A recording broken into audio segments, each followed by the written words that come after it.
Olá pessoal, meu nome é Anis e esse é mais um vídeo da série sobre os fundamentos de inteligência artificial.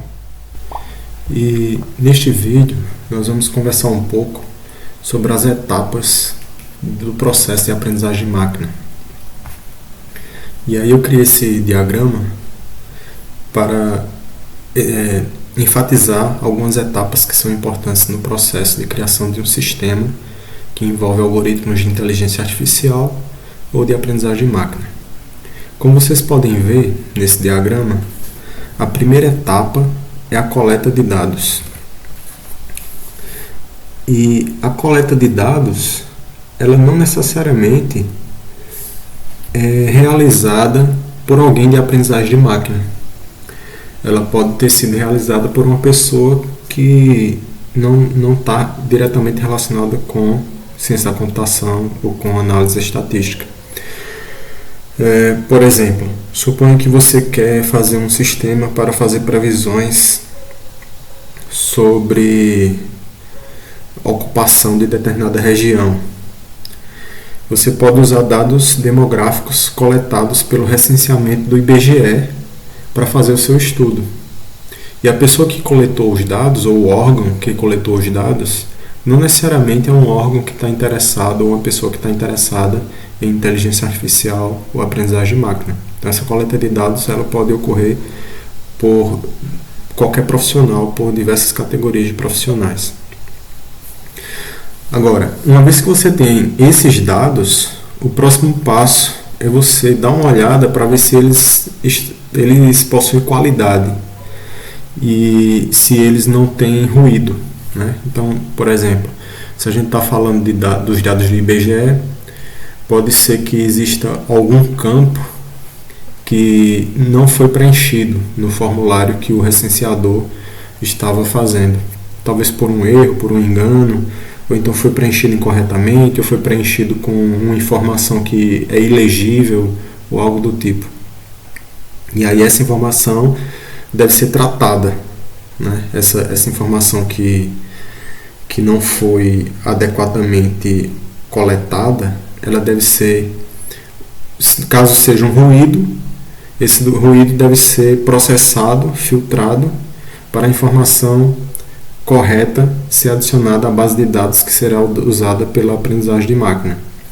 Caso seja uma informação que está faltando, a gente pode usar algum algoritmo de imputação de dados para a partir de características da distribuição daquela informação, da distribuição de probabilidade daquela informação, a gente conseguir inferir qual seria a informação que está faltando.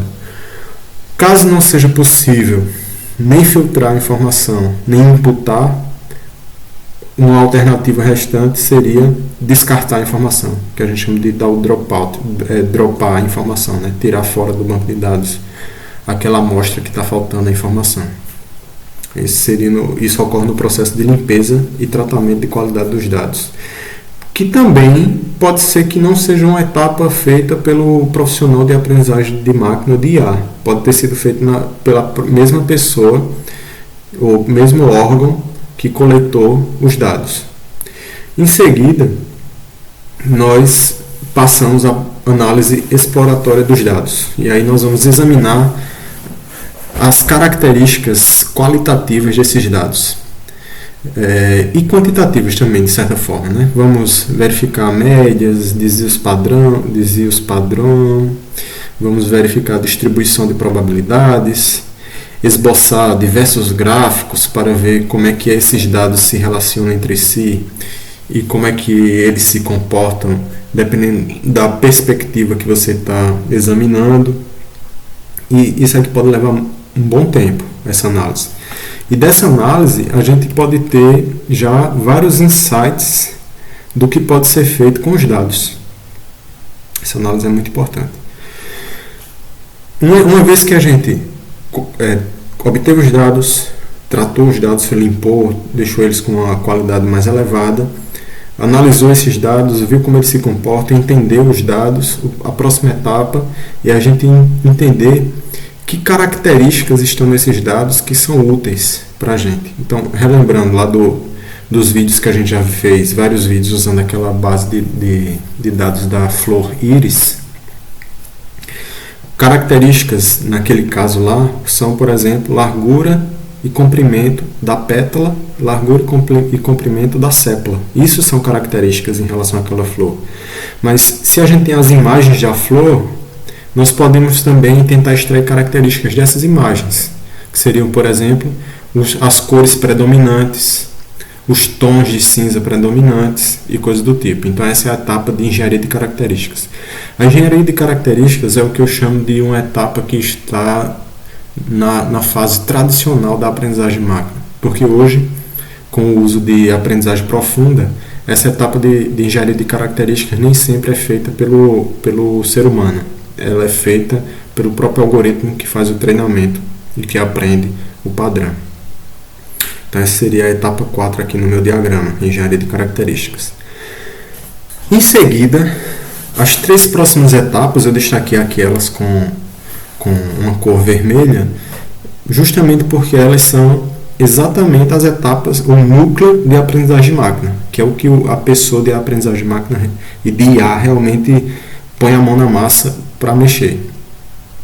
Primeira etapa, projetar o algoritmo que vai ser utilizado. Então, nessa etapa de projeto do algoritmo, várias decisões devem ser tomadas. Por exemplo, você tem rótulos nos seus dados? Se esses dados estão categorizados, eles foram categorizados por alguém? Se sim, você poderia aplicar um método de aprendizagem supervisionada. Se não, provavelmente você vai ter que aplicar um método de aprendizagem não supervisionada.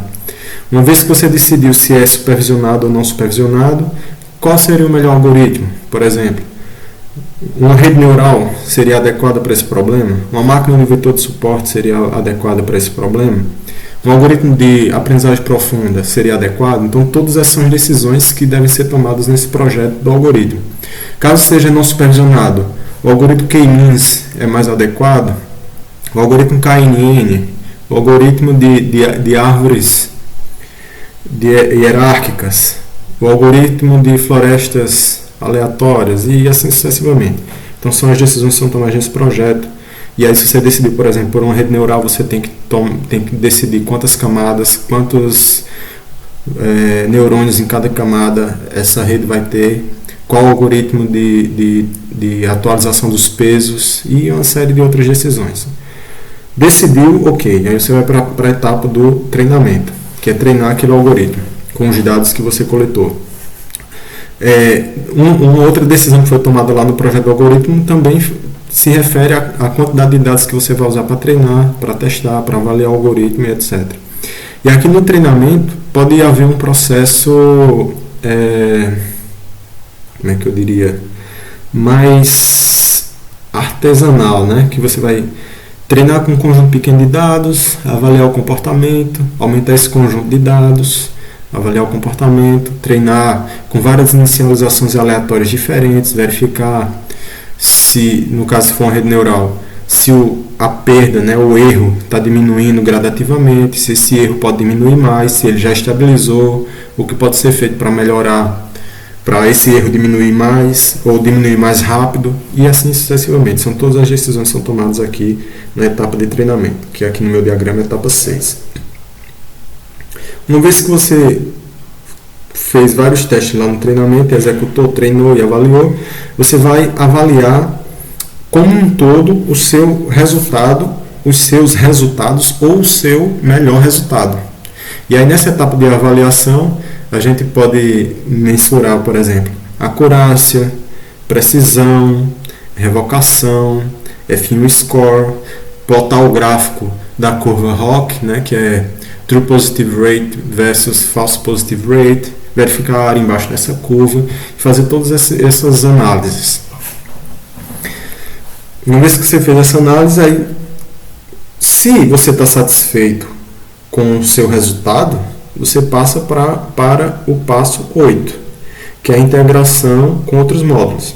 Mas se não estiver satisfeito com seus resultados, você tem que dar uma volta e voltar da etapa 7 para 5. Ou seja, você não conseguiu um bom resultado, então você vai ter que projetar o algoritmo, reprojetar, né, analisar o que é que pode ser melhorado, talvez até mudar o algoritmo, treinar novamente, avaliar. Enquanto você não obtém um resultado satisfatório, ou enquanto você não obtém um resultado satisfatório e tem tempo para continuar avaliando, você volta nesse loop aqui da seta verde, projeto algoritmo, treine, avalia, projeto algoritmo, treine, avalia, até que acabe o seu tempo, ou então que você obtenha um resultado satisfatório. E aí você passa para a etapa 8, que é integrar esse sistema com outros módulos.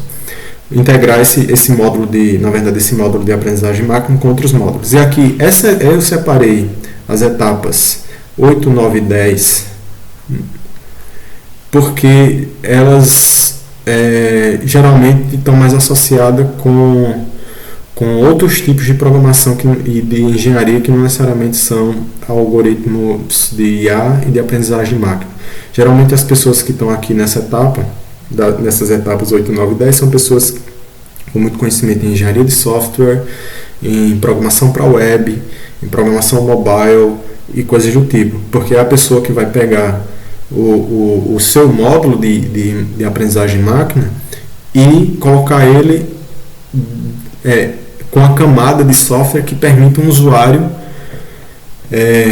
utilizar o que você fez, seja na web, seja num dispositivo móvel, seja lá onde for. E aí isso envolve a integração com outros módulos, como banco de dados, interface gráfica, sistema operacional e aí, coisas do tipo. Uma vez que esses módulos estão integrados, a gente passa para uma avaliação do sistema, que também, na maioria das vezes, é feito por alguém de engenharia de software. Esse sistema está avaliado. Se ele foi avaliado adequadamente, ele pode passar para a última etapa, que é entregar. Mas se ele não deu o resultado esperado, né, a avaliação, isso pode ser um problema da integração. Ou seja, tem que voltar aqui para a integração checar se tem algum problema e identificar, se não é um problema da integração, qual é o módulo responsável. E se o módulo responsável for o módulo de Machine Learning, de aprendizagem de máquina, a gente tem que voltar aqui para essa região tracejada vermelha e checar o que é que aconteceu, que o sistema não está, quer dizer, que aquele módulo está causando o sistema como um todo não se comportar como esperado. E esse loop pode continuar enquanto houver tempo ou enquanto não se chegar no resultado esperado. Uma vez que chegou no resultado esperado ou chegou no melhor resultado possível no tempo disponível, a gente passa para a última etapa, que é a entrega ou deploy do sistema. E aí o usuário vai se satisfazer com o sistema entregue. Então essa é a visão geral da criação de um sistema de aprendizagem de máquina. Espero que vocês tenham gostado. Se você está gostando desse canal, desse conteúdo, sugiro que compartilhe com seus colegas que se interessam por esse assunto. Qualquer dúvida, pode deixar nos comentários. Curta o vídeo e a gente se vê no próximo vídeo. Obrigado.